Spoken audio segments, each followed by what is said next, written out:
제 아는 변호사들 중에는 사무실도 거의 운영하시지 않는 분도 있어요. 랩탑이 있고 뭐 출력문만 있으면 되니까. 작년 하반기부터 감지한 건데 로펌들이 신입 변호사를 잘 안 뽑으려고 하더라고요. 신입 변호사가 와서 하는 게 굉장히 루틴한 작업이라고 보는 거예요. 판례 조사하고 자료 정리하고 뒷단 작업이거든요. 루틴화돼 있고 그러니까 얘는 AI한테 맡겨도 되겠다. 그래서 이제 신입 변호사를 잘 안 뽑는 것도 관측이 되고 있습니다. AI랑 직업 언급되는 것 중에 관련성이 가장 높은 거 압도적으로 판사예요. 영어 유치원이 긍정적인 교과 부정적인 교과가 사실 동시에 있긴 해요. 20년 뒤에도 우리가 자기 입으로 영어를 구사할까? 입시만 봐도 꽤 뒤에 이 문제거든요. 저라고 하면 여기에 들어가는 시간과 노력을 돈을 다른 데 투자하는 게 더 좋겠다라고 생각을 합니다.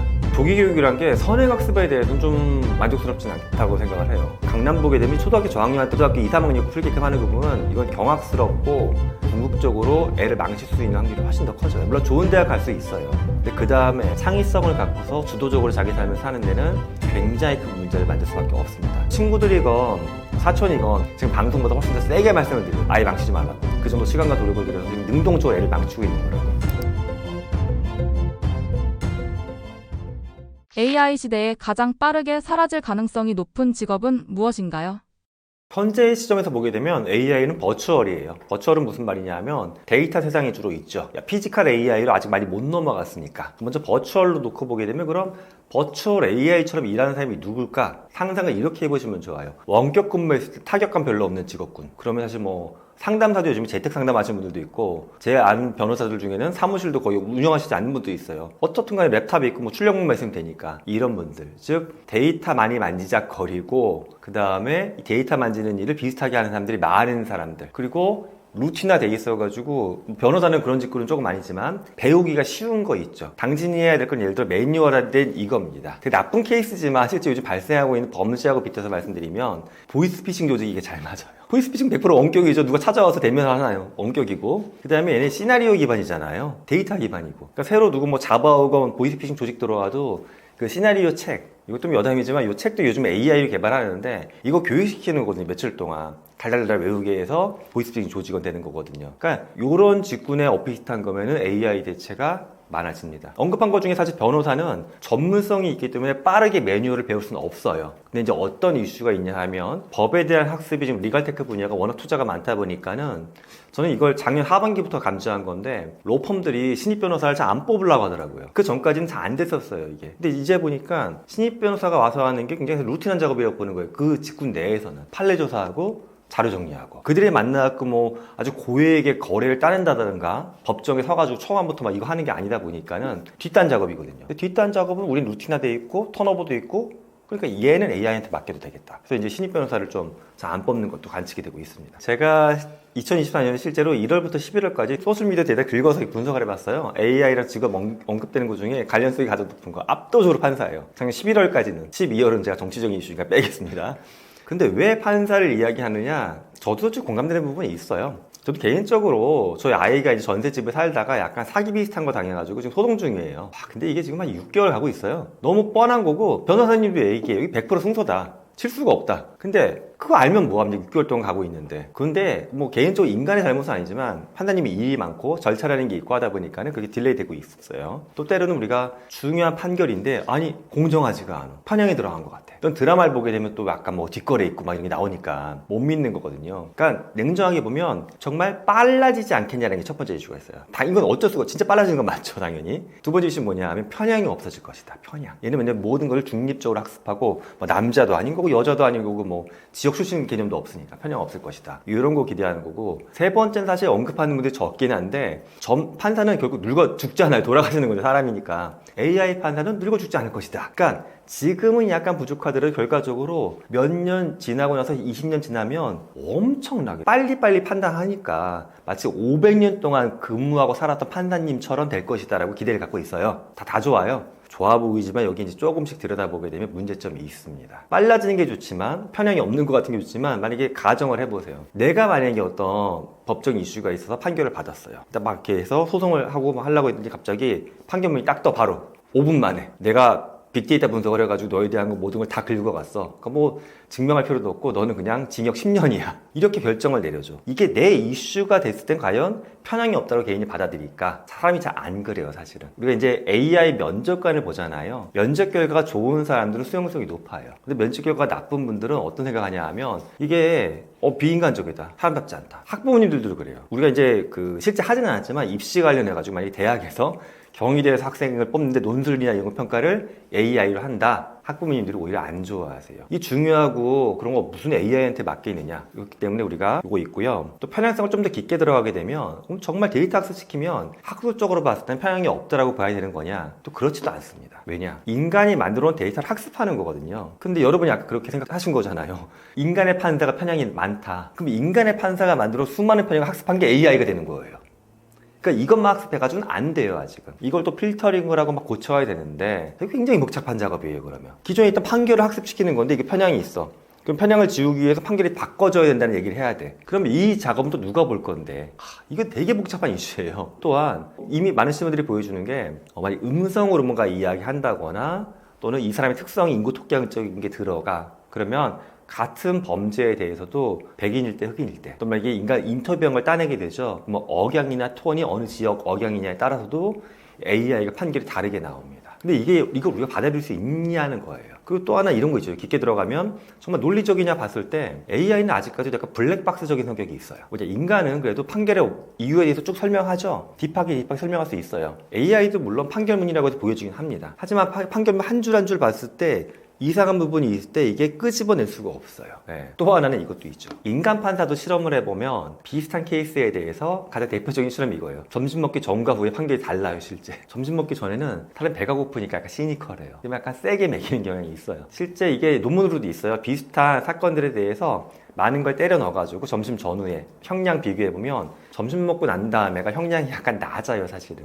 이게 AI가 없냐? 있어요, 얘도. 저도 학생들하고 좀 법률 실험 많이 좀 어떤 걸 해봤냐 하면 학생들이 어떤 의견서 같은 걸 받아갖고 제가 30개를 동시에 입력을 해봤어요. 1번, 2번, 3번. 그럼 점수가 쭉쭉 순서가 떠요. 학생들이 이거 보여주면 대충 타당하대. 맞지? 저 친구 보고서 좀 더 좋네요, 교수님하고 얘기는 해요. 근데 제가 놀라운 건 한번 해보겠습니다라고 해서 번호를 섞어요. 섞고 다시 똑같은 플랫폼에 입력해. 그러면 점수가 바뀌어서 나와요. 우리가 실제 경험하잖아요. AI한테 프로mp트 입력해도 매번 다른 게 나오잖아요. 매번 다른 판결을 해주는 판사를 우리가 수용할 수 있냐라는 거예요. 이건 어찌 보면 개인 이슈로 봤을 땐 정말 미치겠는 거예요. 아니 나는 8년 기대에 있었는데 갑자기 15년. 근데 이게 무슨 뭐 로또 뽑는 것처럼 다시 돌릴 수도 없어. 그렇잖아요. 판결을 내가 만족한 걸 나올 때까지 다시 돌릴 수는 없는 거잖아요. 이게 판사가. 이게 뭐 게임 뽑기, 가차 뽑기 하는 것도 아니고. 이렇게 여러 가지 놓고 보면 문제가 있죠. 결정적인 마지막 한 방은 이겁니다. 인류가 AI한테 그 중요한 판사의 역할을 맡기게 되면 다른 것도 계속 맡기려고 할 거예요. 뭐 CEO, 대통령, 모든 것들. 그러면 인간은 도대체 뭐가 되는 거냐라는 거죠. 인간은 아마도 모든 판단을 다 맡겨주면 따라만 하는 존재. 이건 기계하고 인간의 관계가 역정되는 거예요. 기계가 마치 신처럼 모든 걸 다 판단해주고 인간은 가만히 있다 기계가 하라는 대로만 하는 존재. 이렇게 될 수 있는 하나의 시발점이 될 수 있어서 저는 좀 개인적으로는 지금 인간 판사나 우리 법률 시스템이 아주 좋다라는 얘기가 아니라 오히려 더 나빠질 장면도 꽤 있다라는 생각입니다. 예. 실제 뭐 판사 케이스에도 그런 게 비슷한 게 있지만 아직까지도 외국 법에서도 보게 되면 변호사나 판사가 참고 용도는 써요. 다른 신에서 보게 되면 제가 휴머노이드라는 책에서도 다른 내용이긴 한데 폴란드의 한 럼주 회사가 휴머노이드, AI 휴머노이드 CEO를 만들었어요. 근데 얘가 기존에 있던 CEO를 내보낸 건 아니에요. 인간 CEO가 있고 아직까지는 AI 휴머노이드 CEO가 이사회에 등기는 안 돼요. 하지만 참고인으로 앉아 있는 거예요. 그럼 우리는 다 자기 라인이 있고 뭐가 있잖아요, CEO들은, 이사들은. 근데 얘는 그게 아니라 정말 편향성이 없게끔 뭔가 가이드라인을 주는 거죠. 그럼 얘 의견도 참고해 보자. 저 이런 거로는 괜찮다고 생각합니다. AI와 자동화 기술이 산업 구조와 고용 시장에 어떤 변화를 미칠까요? 그러니까 지식산업이 현재는 가장 돈이 많이 드는 산업이었어요, 이제까지. 그래서 우리가 산업을 지탱해 왔는데 우리나라도 그렇고 중국도 그렇고 보게 되면 우리가 이제 중국은 세계의 공장처럼 인식하지만 중국이 AI랑 휴머노이드 투자하는 이유도 있어요. 그러니까 자국의 산업을 공장에서 일하는 노동자층은 AI 휴머노이드한테 맡기고 자국민들은 인간만이 할 수 있는 지식산업군으로 옮기려고 하는 거거든요. 그러니까 산업의 판도가 지식산업이 좀 더 몰리는 게 맞긴 맞는데 여기서 또 하나 재밌는 걸 보게 되면 기존의 인간이 갖고 있는 지식 수준에 대한 챌린지가 오는 거죠. 저만 봐도 그래요. 챗 GPT에 만약에 이제 $200 버전의 그 딥 리서치를 쓰게 되면 가끔씩 놀라는 게 나보다 낫다는 생각이 들 때도 있어요. 이미 저희 연구원들보다 난 것 같기도 해요. 만약에 팀 리서치에 돌리게 되면 한 5분, 10분 돌아가서 나오는 거 보면 속도는 게임이 안 되고요. 시간을 3, 4일 준다는 전자를 놓고 봐도 대충 박사과정 학생 4, 5명한테 리서치를 붙여야지 나오는 게 10분 만에 나오거든요. 이 말은 인간의 지식산업에 대한 어떤 시장 수요는 더 높아진다는 거예요. 그 말은 우리가 AI 때문에 사고할 필요가 없는 게 아니라 오히려 AI 도구가 좋아지면 좋아질수록 지식산업의 파이는 커지겠지만 그만큼 퀄리티에 대한 요구사항도 증가하기 때문에 인간 지식 노동자는 오히려 자기를 더 메타인지적으로 재편해야 되는 거예요. 다시 한번 정리해보면 노동시장을 놓고 봤을 때 몸을 많이 쓰는 직군은 AI 휴머노이드에서 시장이 많이 밀려나면서 이들이 다른 쪽 마켓으로 지식산업 쪽으로 올라올 거예요. 아까 제가 중국이 그 방향이라고 했잖아요. 그럼 지식산업은 만만해지냐? 만만해지지 않는다. 오히려 시장의 요구사항은 높아지면서 지식 노동자들은 더 챌린징 받게 된다. 전 큰 틀로는 이렇게 바라봅니다. 저는 이제 우리나라 기업들이 옛날에 디지털 전환이라고 해서 DX 프로젝트를 많이 했어요. 그 다음에 그 같은 맥락으로 요즘에 AX 프로젝트라는 걸 해요. 근데 이것만 놓고 보면 일단 용어부터 좀 문제가 있는 게 AX는 거의 한국에서밖에 안 쓰는 용어예요. 외국은 AI 트랜스포메이션이라는 말을 쓰는데 트랜스포메이션의 그런 목표가 무엇일까라는 걸 잡아야 되는데 자꾸 기업들은 어떻게 하면 인프라, 인하우스 AI 플랫폼 만들고 자꾸 이것만 생각하는데 여기서의 핵심은 조직 구성원들이 자기의 지능을 증강할 수 있는 메타인지를 키우는 게 목표예요. 그러면 회사의 플랫폼이 후지건 뭐건 간에 알아서 자기 도구나 휴대폰인 툴로도 메타인지적으로 사고할 수가 있어요. 자, 이렇게 일단 쉽게 보시면 됩니다. 여러분 옆에 엄청나게 머리가 좋은 새로운 AI가 이렇게 붙는다고 보시면 돼요. 얼마나 머리가 좋을까? 공신력 있는 논문을 놓고 보게 되면 작년 거를 놓고 보게 되면 지맷을 보게 했던 케이스가 있어요. GPT하고 제미나이. 지맷은 뭐냐 하면 미국에서 경영대학원 입학하는 시험인데 지맷 시험에서 이미 작년 기준으로 상위 1% 달성했어요. 근데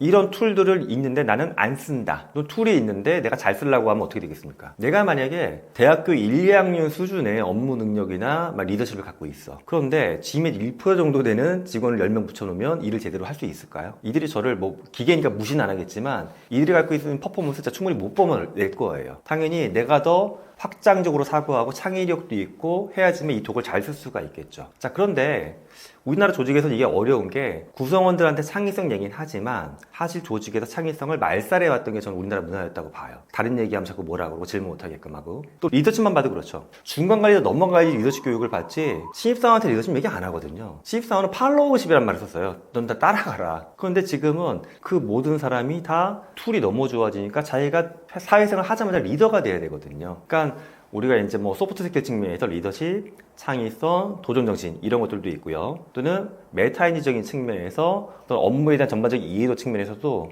사회 초반 신입사원이지만 수많은 박사급 연구원을 데리고서 일하는 것만큼의 그런 지적인 능력이 필요하다. 이렇게 이제 재편되고 있다고 봐요. 아마 부담스러우실 거예요. 지금 말씀드린 거 들어보면. 부담스럽지만 이걸 조금이라도 한 분과 외면하고 있는 분은 사실 사회에서의 대우 차이는 이미 엄청나게 발생하고 있습니다. 미래를 준비하기 위해 교육이 중요하지만 현재 교육 시스템은 어떤 한계를 가지고 있나요? 우리나라 교육이 정말 바뀌지 않는 게 저는 옛날 마지막 학력고사 세대긴 한데 학력고사나 수능이나 지금 줄 세우기예요. 줄 세우기. 줄을 일렬로 세워서 학교 랭킹 따져하고 들어가는 거잖아요. 줄을 세우다 보면 생기는 문제가 있어요. 우리가 공정한 걸 바라잖아요. 공정한 걸 바라니까는 줄을 잘 세우길 바라는 거예요. 딱 불만 없이. 그러니까 1점, 2점도 오차가 없이. 그러다 보니까 모든 걸 표준 커리큘럼, 이 범위가 있어. 요 안에서만 시험 문제 낼 거야. 그리고 시험 문제 뭐든지 최대한 객관화, 정량평가하는 것 쪽으로 해가지고 불만 있는 사람 없게끔 만들어놔요. 여기서 점점 더 좋은 대학, 좋은 과 가려고 하다 보니까 생기는 현상이 문제를 빨리 푸는 사람들이 성적이 높게 나오는 구조로 시장이 재편됐어요.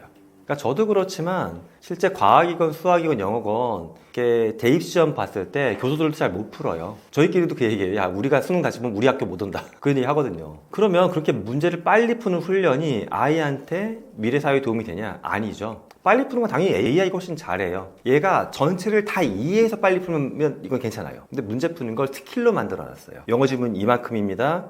제가 실제 수능 문제 봤더니 전 라인 읽었더니 옆에 있는 분이 그 얘기하더라고요. 교수님 그렇게 보니까 점수가 안 나오는 거라고.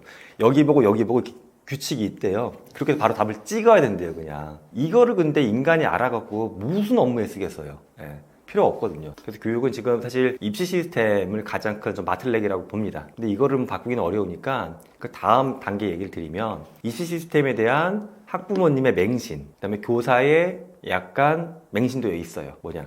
아니, 입시를 없애란 말은 못해요, 저는. 어떻게 바꾸는 건지에 대한 해안도 저는 없어요. 하지만 지금 환경 내에서도 예를 들어 학교라고 하면 자율적인 학습 시간이 있거든요. 이때도 왜 국영수만 하냐라는 거죠. 말 그대로 자율적으로 아이가 하고 싶어 하는 거 조금의 여유를 주면 좋겠고, 집에서도 입시와 관련된 학원만 보내시지 말고 최소한 고2 때까지만이라도 입시가 아닌 것도 아이가 잠깐 탐구해보고 재밌게 할 수 있는 시간 자꾸 주라는 이야기입니다. 그러면 제가 왜 용기라는 말씀을 드렸냐면 이걸 하려면 용기가 있어야 돼요. 이게 아이한테 도움이 된다라고 하는 본인의 확신이 있어야 되거든요. 근데 이거 정말 도움이 됩니다. 이게 바로 인간을 창의적으로 만들어요. 똑같은 커리큘럼을 배운 아이들이 사회에 들어갔을 때 자꾸 사회에서 창의적으로 행동하라고 하죠.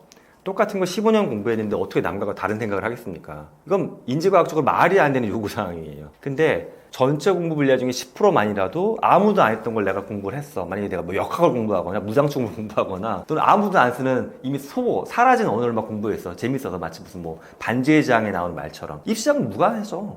하지만 이게 어느 순간 이 아이가 독특한 생각을 하게끔 뇌를 발현시켜 줍니다. 이건 개인적인 주장이 아니라 fMRI 갖고서 했던 수많은 뇌 실험들이 증명하고 있습니다. 요즘 영어 유치원 교육에 대해서는 어떻게 생각하시나요? 영어 유치원이 긍정적인 교육과 부정적인 교육과 사실 동시에 있긴 해요. 왜냐하면 우리가 아직까지 AI로 자동 번역되지는 않잖아요. 물론 이제 AI 클래스 같은 게 일반화가 되면 일단 소통이라는 측면에서 편하게 되겠지만 아직까지는 영어를 대부분 어른이 돼서 좀 구현하는 쪽으로 가다 보니까는 실제 외국인하고 딥하게 업무하는 환경에서 그들의 문화나 언어에 대해서 뉘앙스나 전달력이 차이가 있긴 있어요. 그거를 아이들한테 배우게 해서 이 아이들 나중에 잘하게끔 한다. 이 논리를 봤을 때 저는 이거는 나쁘지 않다라고 봐요. 근데 당장 지금 시점만 놓고 보죠. 지금 시점 놓고 보게 되면 6살, 7살 아이들이 사회에 나가는 시점은 20년 걸리거든요. 20년 뒤에도 우리가 자기 입으로 영어를 구사할까? 그런 사람들도 물론 있겠지만 저는 그때까지는 충분히 AI 클래스가 나온다고 봅니다. 그러면 우리는 시간과 자원이 한정돼 있잖아요. 그럼 선택을 해야 돼요. 물론 어떤 분들이 이 시점까지만 듣고 그 얘기할 수 있어요. 아, 내가 잘 몰라서 그렇지 입시하려면 이거 필요하다. 근데 입시만 봐도 꽤 뒤에 이 문제거든요. 그래서 저는 저라고 하면 여기에 들어가는 시간과 노력을, 돈을 다른 데 투자하는 게 더 좋겠다라고 생각을 합니다. 영어 유치원에 대해서는 그렇습니다. 조기교육이란 게 선행학습에 대해서는 좀 만족스럽진 않다고 생각을 해요. 선행학습이라는 게 물론 약간 더 본인이 호기심이 있어서 이 챕터 다음에 뭐가 있는 걸 보고 싶어 해서 공부하는 건 괜찮아요. 근데 뭐 강남 보게 되면 진짜 초등학교 저학년한테 고등학교 2, 3학년 풀게끔 하는 거 보면 이건 경악스럽고 그건 궁극적으로 애를 망칠 수 있는 확률이 훨씬 더 커져요. 물론 좋은 대학 갈 수 있어요. 근데 그 다음에 애가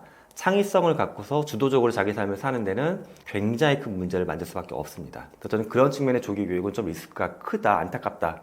저 그래서 친구들이건 제일 또 사촌이건 그런 거 물어보면 이거 강력하게 사실 지금 방송보다 훨씬 더 세게 말씀을 드려요. 제가 아예 망치지 말라고. 그 정도 시간과 노력을 들여서 지금 능동적으로 애를 망치고 있는 거라고. 근데 저런 건 괜찮죠. 애가 정말 먼저 배우고 싶은 욕구가 있어. 만약 과학을 너무 관심 갖고 있어. 근데 이거 만약에 중학교 가야 배워야 될 커리큘럼인데 지금 애가 그 책을 보고 싶어 하고 막 실험을 하고 싶어. 그러면 전 이건 나쁘지 않다라고 봐요. 근데 우리가 입시를 위해서 무조건 땡겨서 부모님이 리드하는 거. 이거는 아이의 소프트 스킬 발달에도 안 좋고요. 두뇌 발달에도 굉장히 좋지는 않습니다. 인간과 AI가 협력할 때 어떤 시너지 효과가 발생하며 업무 효율성은 어떻게 향상될까요?